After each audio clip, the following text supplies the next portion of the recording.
விஜய் அவர்களுடைய செயல் வீரர்கள் கூட்டம் முதன்முறையாக மாமல்லபுரத்துல ஒரு தனியார் விடுதியில நடந்திருக்கிறது. அதுல தன்னுடைய சின்னத்தையும் அறிமுகப்படுத்தி பேசியிருக்கிறார் விஜய். ஒட்டுமொத்தமாக நிறைய பேர் இன்னைக்கு பேசியிருப்பதை பார்க்க முடிந்தது. ஆனா சொல்லி வைத்ததா என்னன்னு தெரியல. யாருமே பாஜக அப்படின்ற வார்த்தையை பயன்படுத்தவே இல்லை. ஆது ஒரிஜினா மட்டும் திமுக அப்படின்ற வார்த்தையை பயன்படுத்தினாரு, மற்றவரும் பயன்படுத்தினாங்க. ஆனா யாருமே பாஜக என்பதை சொல்லல. இன்னொரு பக்கம் விஜய் என்ன சொல்றாருன்னா, நான் வந்து அண்டி பிழைக்கவோ, அடிமையாக இருப்பதற்கோ அரசியலுக்கு வரல. நான் ஊழலே செய்ய மாட்டேன். எனக்கு அந்த தேவையே இல்ல. நான் வந்துட்டு யாருக்கும் அடிமையாக இருக்க மாட்டேன் அப்படின்னு சொல்லிட்டு நிறைய பேசியிருக்கிறார். விஜயுடைய பேச்சை எப்படி பார்க்கிறீங்க?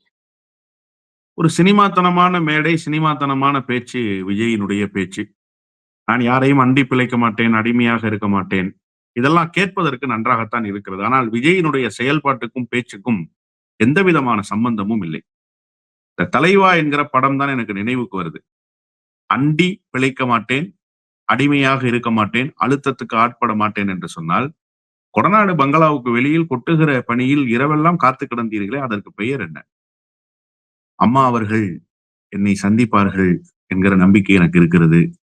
நிச்சயமாக ஒரு செய்தி வரும் என்று நான் காத்திருக்கிறேன். இந்த குரல் யாருடைய குரல்? விஜயனுடைய குரல் தானே. இப்போதும் அந்த காணொளி இருக்கிறது. அப்போ நீங்க அன்றைக்கு என்னவாக வெளிப்பட்டீர்கள் என்பதை இப்போதும் தமிழ்நாட்டு மக்கள் நினைவிலே வைத்திருக்கிறார்கள். சரி, அதை கூட விட்டுறலாம். மறதி, அதன் பொருட்டு விட்டுருவோம் அந்த செய்தியை. பல நாட்கள் ஆயிடுச்சுல்ல. ஜெயலலிதா அம்மையாரும் இப்ப உயிரோடு இல்ல. ஜனநாயகன்னு ஒரு படம் சார். அந்த படத்தை ரிலீஸ் பண்ண முடியாத அளவுக்கு சிக்கல் உண்டாயிடுச்சு. அது சிக்கல் உண்டாச்சா, உண்டாக்குனாங்களா அப்படிங்கறதெல்லாம் அப்புறம் வச்சுக்கலாம். அது குறித்து ஒரு வார்த்தை கூட பேசாமல் இருக்கதும் அடங்கி போறதுதான். நான் வந்து அடங்கி போறதுக்கு பேர் வந்து கூல கும்பிடு போடுறதுன்னு மட்டும் இல்ல.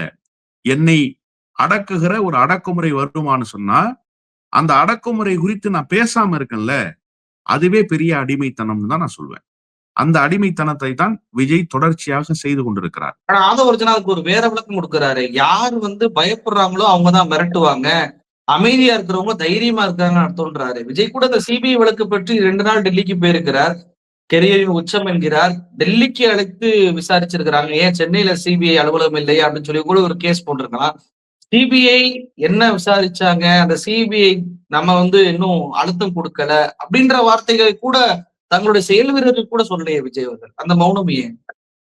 இல்ல, அதாவது விஜய்க்கு மொத்த பயமும் நெஞ்சுக்குள் குடியிருக்கிறது என்றுதான் பொருள். ஒரு இம்மி அளவு கூட அவருடைய முகத்தில் தெளிவில்லை, அவருடைய பேச்சில் தெளிவில்லை. நடந்ததை இந்த நாட்டு மக்களுக்கு சொல்லணும்னு விஜய் நினைக்கல. தன்னுடைய கட்சி தொண்டர்களுக்கு அரசியல் எப்படி பயணித்துக் கொண்டிருக்கிறது என்பதை சொல்ல வேண்டும் என்கிற எண்ணமும் அவரிடத்துல இல்லை. அண்ணா தனக்கு இருந்த புற்று கட்டி குறித்து தம்பிமார்களுக்கு கடிதத்தில் எழுதுகிறார். அது அவருடைய தனிப்பட்ட விவகாரம். அதை சொல்ல வேண்டிய அவசியம் இல்லை.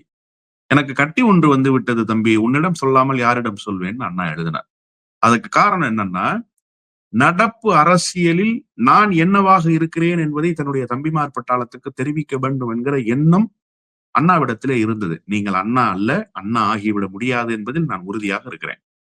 குறைந்தபட்ச வெளிப்படை தன்மையை உங்க கட்சிக்காரங்களுக்கு கூட நீங்க சொல்லலையேன்னு கேட்கிறேன் நான். நாட்டு மக்களை விட்டுருங்க சார்.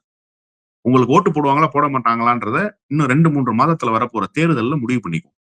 ஆனா உங்களை நம்பி வாழ்க்கையை தொலைச்சிட்டு வந்திருக்கான்ல கட்சிக்காரன். எத்தனையோ வேலைகள் இன்றைக்கு விட்டு விட்டு வந்து உன் கூட உட்கார்ந்துருக்கிறான்ல சென்னைக்கு வந்து. உன்னால் சொல்லடிக்கும் கல்லடிக்கும் ஆட்பட்டு இருக்கிறானே. நீ கரூர்ல இருந்து புறப்பட்டு போய் ஒளிஞ்சிய பங்கருக்குள்ள, அதன் பிறகு எத்தனை நாட்கள் கழித்து வெளியில் வந்தீர்கள்? அதுவரை தினந்தோறும் மக்களிடத்திலே ஏச்சுக்கள் பேச்சுக்களை வாங்கியவர்கள் அந்த தொண்டர்கள் இல்லையா?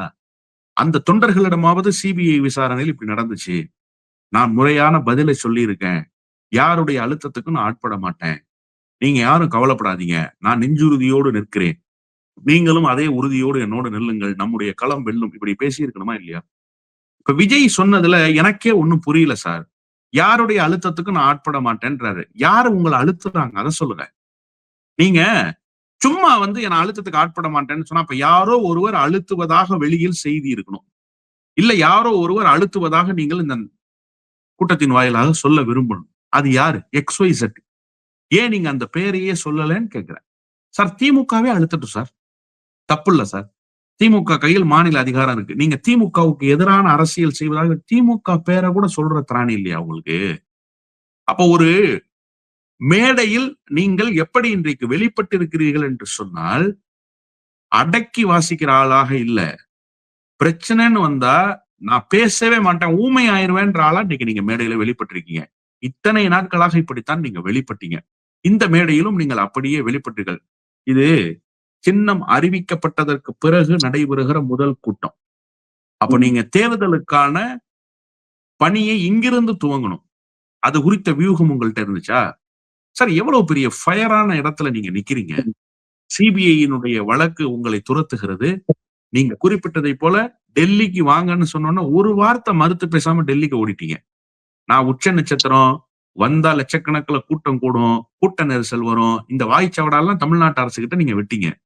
ஆனா சிபிஐ கூப்பிட்டாங்கன்னொன்னே, ஐயா இந்த வந்துடுறேங்கய்யா, 10 நிமிஷங்கய்யா ஃபிளைட்ட பிடிச்சிடுறேங்கய்யான்னு சொல்லி ஓடி போய் டெல்லியில போய் நின்னீங்க. ஒரு வார்த்தை கூட சிபிஐ ஏன் உங்களை டெல்லிக்கு அழைத்தது?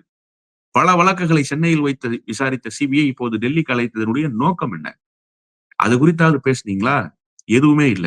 அப்போ தேர்தல் நெருங்குகிற வேளையில் சின்னம் அறிவிக்கப்பட்டிருக்கிற இந்த சூழலில் அமைக்கப்பட்ட இந்த மேடை இன்றியமையாத மேடையாக இன்றைக்கு இருந்திருக்க வேண்டும்.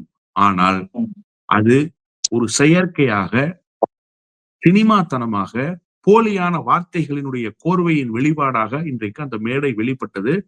இதுதான் விஜயினுடைய நிலைப்பாடு என்பதை இன்றைக்கு விஜய் சொல்லிட்டார். நான் இப்படித்தான் போலியா இருப்பேன்.